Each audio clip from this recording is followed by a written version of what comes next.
Dad let my brother take over the family business, but I left a trap they never saw coming. She's not cut out for this, my father whispered, handing over everything to my brother. What they didn't know, I'd already seen it coming and set a quiet trap that would flip everything upside down. The room exploded with applause the moment my brother stepped up on stage. My father gave him the key to the family business in front of investors, partners, and the press. I stood silently near the edge of the crowd, wearing a plain black dress, unnoticed, exactly the way they liked it. "Alina," my stepmother whispered, walking past me, "smile for your brother, will you? At least pretend to be happy for once." But I wasn't sad. I wasn't angry. I was calm. Because I knew something no one else in that glittering room did. They thought they had stripped me of everything. My position, my dignity, my voice. But they forgot I built the backbone of that company, quietly, efficiently, and with absolute precision. And when they forced me out, I didn't beg. I didn't fight. I simply walked away and laid a net so silent, so soft, they never even heard it tighten. That night, I sat at my apartment's kitchen table, legs crossed, coffee cold, laptop glowing. I wasn't interested in their headlines. I was watching the contracts, digital footprints my brother had no idea I could still access. He was about to discover just how much of the empire he was handed was actually mine. But let me take you back, just a little, not to tell my background, but to show you how a whisper can turn into a storm. I didn't sleep that night. While the city lights flickered outside my apartment window and horns blared in the distant night, I sat frozen in front of my laptop, analyzing every move my brother was making, every document he touched, every partnership he pushed, every email he sent. He was quick to rebrand everything, changed the company logo, launched a flashy marketing campaign, hired influencers, and fired half the old staff. It was loud, flashy, superficial. And worse, he didn't understand the systems that kept the company alive. The quiet contracts, the fragile relationships, the delicate balance. He treated the business like a trophy, while I had once treated it like a heartbeat. My phone vibrated. A message from someone I hadn't expected. Daniel, our former head of operations. He had been loyal, old school, the type of man who wore the same watch every day and remembered employees' birthdays. I had defended him in boardrooms. My brother had forced him to resign. He's replacing me with someone from social media. They want energy, not experience. Alina, he doesn't know what he's doing. And people are starting to notice. I smiled faintly, not with joy, but with a knowing heaviness. It was starting. Earlier that year, my father had summoned us both to his office. His hair was grayer, but his voice was as sharp as ever. "Alina, you're too soft. You get too involved with the staff. You're emotional. That's not what this company needs." And my brother? He leaned back in the chair, grinning. "I'll take care of everything, Dad." My father nodded. Good. Then it settled. No vote. No conversation. Just silence. Like my opinion never mattered. Like I was just a girl who played with spreadsheets. That's when I made the decision. I didn't fight back. I didn't cry. Instead, I met with Maya, a quiet lawyer who owed me a favor. She was brilliant, strategic, and she helped me create something invisible, a clause buried deep in the data ownership agreements. The kind no one ever reads but controls everything. And it was tied to my name. As long as that clause stayed in place, my brother couldn't legally license the core software logistics relied on. And without it, the entire empire would collapse like matchsticks in the rain. I didn't do it out of spite. I did it to protect the legacy I helped build. If they wanted to push me out, fine. But I wasn't going to let them ruin the company I gave my soul to. 3 weeks later, I sat in a small cafe near the harbor. Maya slid into the seat across from me, her expression unreadable. "He's trying to sell the software to a third party," she said quietly, "to finance his expansion." I blinked. "Without consulting the legal chain?" She nodded. "Which means he's about to walk directly into the clause." I exhaled slowly. "It's time, isn't it?" I asked. Maya's lips curved into a small smile. "Time to pull the thread, Alina."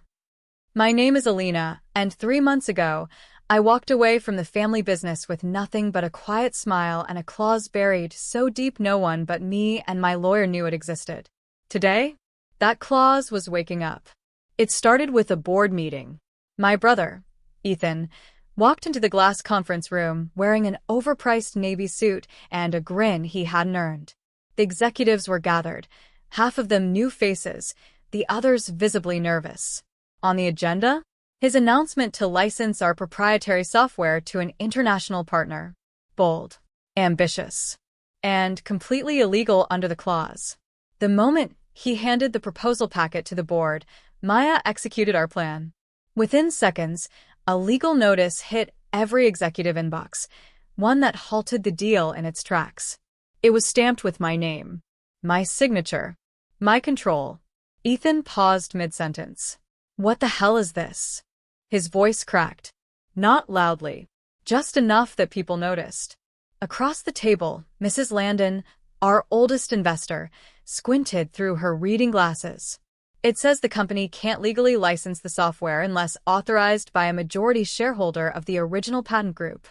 Another exec chimed in. That's you, isn't it? Or was. I wasn't there in person, but my presence was. Because attached to the email was a link, a secure file that opened a video. Me, sitting in my apartment, calm and composed. My voice even. If you're watching this, it means Ethan has tried to sell something he never understood. The logistics code that powers our inventory system is tied to a digital fingerprint I created. It's not just a tool. It's the lifeblood of our operations. My father may have handed over the crown, but he forgot who built the kingdom. The room was dead silent. Meanwhile, I was sitting in a coffee shop just 2 blocks from the office tower. I had my laptop open, headphones in, and a mug of black tea going cold. Daniel messaged me. They're stunned. Landon's walking out. Chairman looks pale. Your brother, he's just staring at the screen. Another message came in. This one from Maya. Investors are calling. Want to talk to you. Not him. I stared at those words for a long moment. I wasn't smiling. I wasn't gloating. But something inside me, something old and bruised, felt still. Not victorious. Balanced. Because this wasn't revenge. This was justice. Flashback to a year earlier. It was winter. The kind where your breath clouds and the windows stay fogged. I had worked late, manually correcting shipment data after the new intern had crashed the system. Ethan had left hours earlier, off to some dinner with influencers, hoping to land another flash collaboration. I stayed. Alone. Exhausted. Fixing mistakes quietly, like always. And when I got home that night, my father was waiting in the kitchen, a scotch in his hand. You work too hard, he said. No one notices. You've got to play the game, Alina. Be visible. I had looked him straight in the eye. I thought we were building something, not performing. He had laughed. That was the night I knew he never saw me as the future, only as support. So I stopped trying to be seen and started laying groundwork instead. Now that groundwork was holding. And Ethan? He was unraveling. Emails bounced back. Contracts stalled. The logistics backend began throwing errors, ones only I knew how to fix. Calls flooded into the office. The French partner threatened to pull out. The Singapore contract froze. And inside the chaos, Ethan finally called me. I watched his name flash across my phone screen. Ignored. Because sometimes silence is louder than any speech. Hours later, Maya and I met in person. She looked tired but satisfied. They're asking for a solution, she said. I looked out at the city. They're not ready for a solution. Not yet. What do you mean? I turned to her. They need to remember what stability feels like before I offer it. By the time I finally walked through those glass double doors again, the air inside the building didn't feel the same. It wasn't just colder, it was heavier. The receptionist, new, young, fresh-faced, looked up, confused for a moment. She had no idea who I was. Why would she? They'd erased my portrait from the wall, my name from the leadership chart, and my fingerprints from the elevators. But they hadn't erased what I'd built. And that was why I was back. I stepped into the elevator and pressed the button for the top floor. The security badge in my hand didn't beep. Of course not. But the moment the doors began to close, Daniel appeared, breathless, suit wrinkled, as if he hadn't slept. I told them, he said, sliding in beside me, that the only one who can stop this bleeding is you. The doors shut, and for the first time in months, I felt the weight of everything I had held back, my frustration, my loyalty, my betrayal, rising through my chest like wildfire. But I kept my voice calm. How bad is it? He laughed bitterly. 3 clients walked. 2 sued. Ethan panicked and tried to outsource the logistics team to a third party, who laughed in his face once they saw the infrastructure code. And Dad? I asked quietly. He's quieter. Watching. But he hasn't stepped in. Not yet. When I stepped into the boardroom, the atmosphere was tense. My father sat at the head, looking more tired than I'd ever seen him. Ethan stood near the whiteboard, sleeves rolled up, jaw clenched, sweat dotting his brow. And the rest? They looked relieved to see me, as if I were some emergency brake they'd forgotten about. Ethan froze the moment he saw me. Alina? What the hell are you? But before he could finish, Mrs. Landon raised a hand. Let her speak, she said. Please. I walked to the center of the room. Slowly. Purposefully. I'm not here for revenge, I began. I'm not here to humiliate anyone or make dramatic speeches. I paused, letting the weight of the silence stretch. I'm here because this company is bleeding, and I know how to stop it. I turned to Ethan. You didn't fail because you were inexperienced. You failed because you never asked the right questions. You assumed power meant control. But real leadership? It listens. It learns. It respects the work of others. He looked away. And Dad, I said, turning to face him. His eyes met mine. Dull. Unreadable. But not angry. You always thought strength came from being hard. From dismissing emotion as weakness. But emotion is what built the trust this company once thrived on. I was never too soft. You were just too blind to see strength in a different shape. He blinked. Once. Slowly. Then I pulled out the folder from my bag. Here's the proposal, I said. A full recovery roadmap. I've already restructured the back-end architecture. The foreign partnerships can be renegotiated under a new model. The clause can be dissolved. But only under one condition. Ethan narrowed his eyes. And what's that? I locked eyes with my father. I take over as CEO. A murmur rippled through the room. Ethan's face twisted. You're joking. You set this whole thing up, like a trap. No, I said calmly. I set this up like an architect designs a bridge. You just ignored the weight limit and drove a tank across it. My father was silent for a long time. Then, with a sigh that sounded like the collapse of a mountain, he leaned forward and folded his hands. I underestimated you, he said finally. Maybe because I wanted a son who could lead. And you never demanded anything. I didn't have to, I said. I just built everything quietly while you weren't looking. It wasn't a movie moment. No one clapped. No tears. Just a shift. A heavy, permanent shift in the room. And when they voted, the board said yes. Unanimously.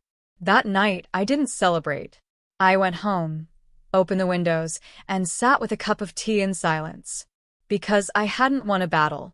I had just reclaimed what was mine. And sometimes, the quietest victories are the most powerful. My name is Alina. 3 months ago, my father gave away everything I built. 3 hours ago, the same board who watched me be erased, voted to crown me CEO. But this story, it didn't end with that vote. It only started there. The office was quiet when I returned the next morning. No fanfare. No cameras. Just a sharp, early sun piercing through the windows and casting long shadows across the floor, almost like the building itself was holding its breath. I stepped off the elevator alone. The reception desk was empty. But as I walked past the glass walls, heads turned. People whispered. Some rose quietly from their desks. Others just watched. Not with fear. Not with hatred. But with hope. Like maybe, just maybe, things were about to get better. My first act wasn't to fire anyone. I didn't storm into my brother's office or make some grand public statement. Instead, I went to the logistics floor, the basement level, where the real workers were, the ones who never saw daylight but carried the company on their backs. I walked in without heels, without makeup, without announcement. Just me, Alina, in a cardigan and jeans. And they froze. A few clapped. A few nodded. But most just stood in quiet disbelief. "Some of you remember me," I said, standing in the center of the room. "Some of you never met me. But I've seen your work. I've fixed your code. I've stayed late rewriting your logs. I've watched this company depend on you and ignore you." I took a breath. That ends now. Word spread fast. The next day, I personally reinstated Daniel and offered him full oversight over operations, this time with voting power. I held private one-on-one meetings with every department head, not in glass rooms, but in their own spaces, listening with a notepad in hand. And, most importantly, I rewrote the company culture from scratch. No more ego-driven decisions. No more boardroom favoritism. No more shutting out the people doing the real work. As for Ethan, he stayed away for a while. Didn't answer calls. Didn't show up. Until one late afternoon, I found him waiting outside my office. He looked thinner. Pale. Like the truth had finally settled into his bones. "I didn't know," he said quietly. I really didn't know." I looked at him for a long time. "You didn't want to," I replied. He dropped his eyes. "I messed up everything." "You did," I agreed. "But you also have a chance to learn now. If you're willing." He looked up. "I don't deserve a second chance." "No," I said. "But that's what makes it powerful." I handed him a folder. "Community outreach. The branch you wanted to shut down? You're going to lead it now. No title. No office. Just work." He stared at me. "Why would you trust me with that?" "I don't," I said, standing. "But I'm giving you the same thing no one gave me when I started here. A chance." And then there was my father. He called a week later. Asked for lunch. I met him at the old diner we used to go to when I was a kid. He was already seated. He stood when I arrived. Looked older. Smaller somehow. We sat. He cleared his throat. Couldn't meet my eyes. "I watched the board meeting replay," he said. I nodded. "You were right," he continued. "About everything." Silence. Then, "I failed you." I didn't answer. Not right away. Because for years I had waited to hear that. And now that I had, it didn't heal me. But it freed me. "I know," I finally whispered. "But I forgive you." Months passed. The company stabilized. Our numbers rose. The team felt alive again. And every morning, I passed that same reception desk where I once stood invisible. Now, they greeted me by name. "Alina, your 10 a.m. is waiting." "Alina, the foundation team wants to schedule a tour." "Alina, your father sent flowers." And every time I heard my name spoken like it mattered, I smiled. Not because I'd won. Not because I'd beat anyone. But because I never gave in. Because I stayed true to myself in a world that tried to erase me. This isn't a story about revenge. It's a story about quiet strength. About the trap you don't set to destroy others, but to catch your own courage. It's a story about Alina. And how she took everything they threw away and rebuilt an empire with grace.